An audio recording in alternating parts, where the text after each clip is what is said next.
Hi guys! So ito nga, i-unbox natin ang BLACK+DECKER Humidifier. Down Cali, driving round with my baby. Top drops and raindrops, motion got me all faded. My heart got me going all crazy, and I won't be walking away. Yeah, like New York in the sunshine, I'm a fool, yeah. I got love blind, and ooh yeah, got my heart out and it's covered in gold. Like moonlight over Hollywood, and it's cool, yeah, 'cause you know it's good, oh baby. We'll never get old.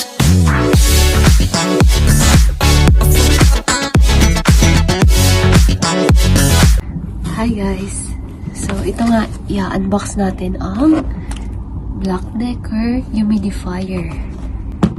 So, samahan nyo.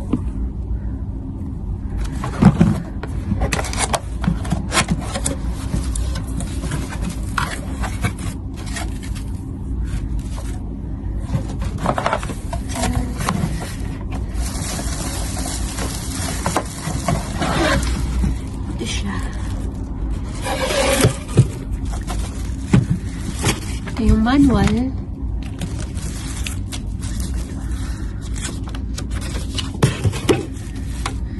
Yung saksakan dito sa abroad is 3. So, ganito siya. Pero nakasulat naman dito 220 volts siya. 220 to 240 volts. So, ito siya. Ito yung takip. Siguro dito lumalabas yung usok. And the last plastic. Yan. Galing o. Yan.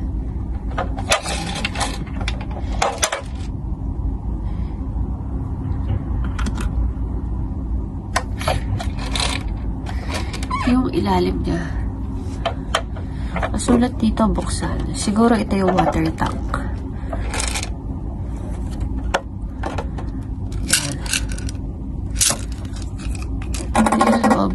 Water tank. 3 liters ang capacity niya. So, may metro. Minimum, maximum. Ito.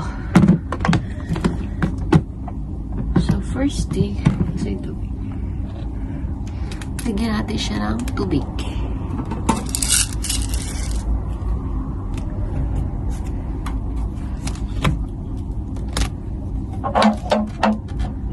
Dito, lalagay ito. Huwag po tayong gagamit ng tap water. Dapat palagi mineral or purified.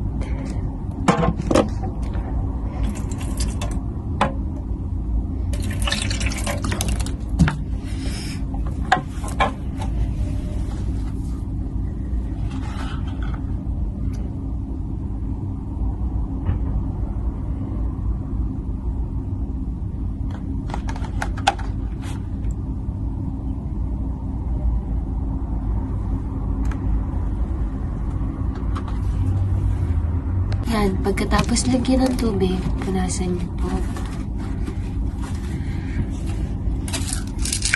Yung takip po niya, mayroon siyang filter.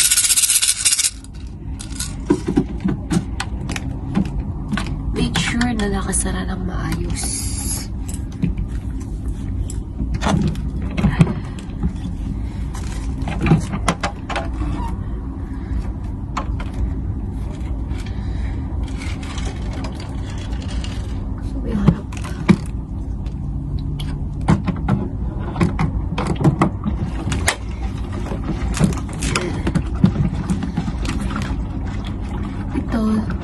Instead na i-direct mo yung, pwede mo din siyang gamitin ng essence oil.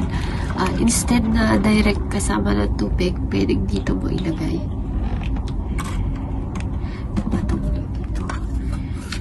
Ito yung takip. Testingin na natin.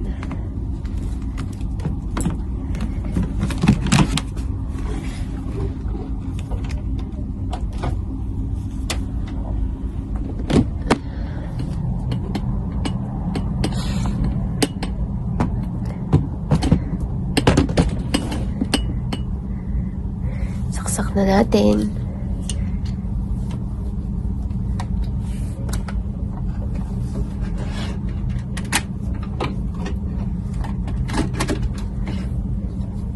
Yan, buhay na natin. Meron siyang pwede mo siyang minimum or maximum. Hindi masyado nakikita yung usok eh. Pag pinatay ba ang ilaw, kita yung usok? Hindi rin eh. Yan. Yun yung usok. Pwede mo siyang i-maximum capacity. Ito yung usok niya pag maximum. Ayan. Diba? Pwede mo rin naman siyang hinaan. Yan. Sabi sa manual, it will lasted up to 10 hours. So, pag kukunti na yung tubig, magwa-warning siya. Magiging kulay red. Ayun. So, that's it. Thank you.